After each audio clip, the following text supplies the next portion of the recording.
Bonjour et bienvenue sur le plateau de Mobility TV. Interview Starting Block aujourd'hui avec Carole Rousseau. Bonjour. Bonjour Aurélien. Merci à vous d'être sur notre plateau. Vous êtes la directrice de la division automobile et mobilité de Webhelp, leader mondial de l'externalisation de la relation client. Donc, vous accompagnez notamment les acteurs de la mobilité, les grands groupes constructeurs automobiles dans leur transformation numérique. Peut-être pour commencer, pour poser le décor, en quoi cela consiste précisément ?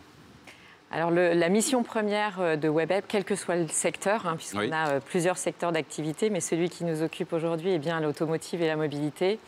C'est à la fois de concevoir, d'optimiser et bien sûr d'opérer, puisqu'on parle d'externalisation, bien sûr d'opérer les services clients de nos grandes marques qui nous ont fait confiance. C'est ça. Et qu'est-ce qui est en train de changer, d'être révolutionné pour le secteur de l'automobile et des mobilités? C'est quoi leur demande principale, leurs urgences du moment? Alors, il y a une vraie transformation dans le secteur de l'automobile liée aux constructeurs. Et puis, la mobilité urbaine, oui. qui aussi, elle, de son côté, apparaît. Donc, avec des enjeux très différents. Donc, l'objectif pour nous, c'est de bien connaître les enjeux des secteurs. De savoir. De bien être aligné pour justement avoir un parcours client qui soit le plus unique possible et personnalisé par rapport à la marque. Et donc, les gros vous allez enjeux... apporter par exemple à un constructeur qui justement voit ça évoluer, qui voit que la possession de la voiture c'est un petit peu moins l'évidence, qu'on est plus parfois sur des formules un peu flexibles, on regarde un peu en ligne ce que l'on peut faire. C'est vraiment là-dessus que vous allez les accompagner? Exactement. L'usage aujourd'hui du consommateur, et c'est de se détacher au maximum de la propriété et de faire un bien de consommation. Donc on accompagne les plus grandes marques, sur la data. Ça, c'est quelque chose de très important. Comment on connaît son client, comment on adresse en fait les types de véhicules, etc. Et puis la deuxième chose, c'est la technologie. Donc les outils qui permettent justement d'avoir une meilleure expérience client qui soit beaucoup plus fluide, beaucoup plus personnalisée. Donc les enjeux, je dirais vraiment la technologie et la data. Donc c'est la remontée des données qui va permettre de faire quelque chose qui va être du sur-mesure quasiment, et en tout cas de s'adapter vraiment en disant que voilà, pour tel constructeur, il aura besoin d'une formule qui ne sera pas celle de tel autre constructeur, sans forcément citer de nom, mais en tout cas vraiment s'adapter et avoir quelque chose qui sera le plus cohérent possible pour tout simplement que le client qui arrive sur le site puisse aller jusqu'au bout de la transaction notamment.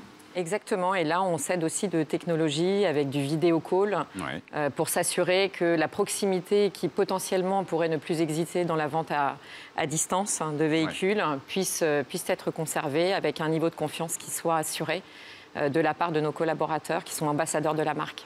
Et c'est aussi bien sur le véhicule neuf que le véhicule d'occasion. Exactement. Il y a forcément des spécificités. Oui. Alors, il y a des spécificités. On est plus sur la version constructeur. Donc là, on a beaucoup de test and learn, en fait, sur la vente à distance. Et puis, sur les véhicules d'occasion, on procède, en fait, et on fait la totalité des activités de bout en bout, notamment pour une très grande marque aujourd'hui qui fait du véhicule occasionnel à distance. D'accord. Et donc, on sait à la fois du moment où on rêve du véhicule jusqu'au moment où on est fidèle à la marque, on opère sur toutes ces activités. Très bien. Et donc ça, c'est donc le véhicule d'occasion, le véhicule neuf, la mobilité aussi, donc aussi pas que des voitures? Alors, pas que des voitures. Dans la mobilité, on a la mobilité urbaine. Donc, ça peut être le vélo électrique, ça peut être la trottinette. Donc là, on opère au niveau global aussi. On a des grands groupes, en fait, de mobilité qui nous ont fait confiance, sur lesquels l'activité est plutôt liée, je dirais, à une croissance de volume sur un instant T et comment on y répond. La fluidité des interactions avec les usagers. Donc, on est plus sur ce type, en fait, d'enjeux côté mobilité. Et vous, Carole Rousseau, au sein de cette division, vous y êtes depuis longtemps. Qu'est-ce que vous avez fait avant? C'était déjà chez Webhelp? C'était ailleurs? Alors, j'ai démarré chez Amex GBT, donc plutôt sur la partie business travel. Ensuite, j'ai fait 2 années chez Bolloré, c'est plutôt sur la partie direction des achats, mais ça m'a donné un grand panel en fait, d'activités. Et puis, depuis 5 ans chez Webhelp, à la fois sur un secteur travel et leisure, et depuis 3 ans sur l'automotive et la mobilité. D'accord. Et on aime ça chez Webhelp, c'est-à-dire que de passer d'un secteur à un autre, ça permet aussi d'avoir quelques benchmarks qui sont profitables à certaines grandes marques. Et justement, pour revenir sur l'aspect data, c'est ça qui va être vraiment la valeur ajoutée. C'est quelque chose de crucial en ce moment. C'est que ça peut s'appliquer forcément à tous les secteurs. Est-ce qu'il y a des particularités, le type de données qui seront utiles aux constructeurs et aux autres, et à vos autres clients? Alors, l'enjeu sur l'automobile, c'est l'omnicanalité. Ouais. Comment on gère cette transformation qui s'opère entre le concessionnaire, la vente à distance, le constructeur. Ouais. Donc, je pense qu'il y a une certaine harmonie en fait, que nous apportons au travers de nos expertises. Et donc, oui, la data, elle est essentielle. Elle est essentielle pour le constructeur. Mieux connaître son client, c'est mieux l'adresser et c'est mieux le fidéliser. Et comment vous pouvez justement accompagner le concessionnaire qui a voilà, ses habitudes qui sont en train d'évoluer. Comment ça se met en place? Alors aujourd'hui, en fait, on a un service client qui est finalement le point d'ancrage, Ouais. le point de contact. Et donc on travaille avec les concessionnaires, on travaille avec les constructeurs pour justement qu'au centre soit le client. Donc on opère en fait tous les processus et on conçoit et on revisite en fait les parcours clients de nos constructeurs pour nous assurer qu'on intègre bien justement toutes ces informations qui en général sont au sein des concessionnaires. Oui, c'est ça, exactement. Et puis, il y a aussi des choses très spécifiques sur le véhicule d'occasion. Hein, vous l'avez évoqué, sur vraiment la manière de protéger à la fois les vendeurs et les acheteurs, de donner un maximum d'assurance sur cette transaction qui peut être un petit peu génératrice de stress ou au moins de questions. L'idée, c'est là aussi gagner en fluidité. Quel type d'outils vous apportez ? Alors, on a des outils qui nous permettent de faire du contrôle de cohérence entre le véhicule qui est vendu, et puis, effectivement, tout ce qui est pièces d'identité.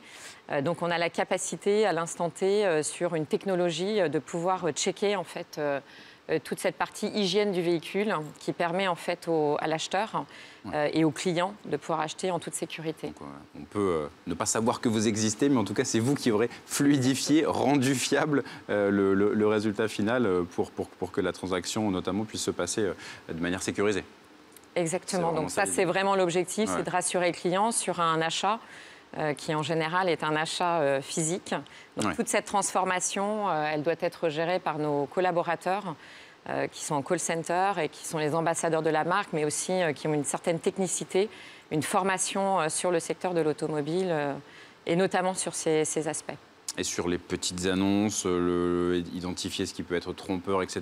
Là, c'est quelque chose qui, au final, se retrouve un peu sur tous les secteurs? Ou est-ce que là aussi, malgré tout, il y a quand même des spécificités liées à l'automobile, des mots-clés, des choses à avoir en tête forcément et qui vont fluidifier tout cela? Alors oui, sur l'automobile, c'est plutôt la cohérence. Alors ça se lit, si je vous fais un parallèle avec le voyage, forcément, un passeport, une pièce d'identité par rapport à un voyage, un billet d'avion.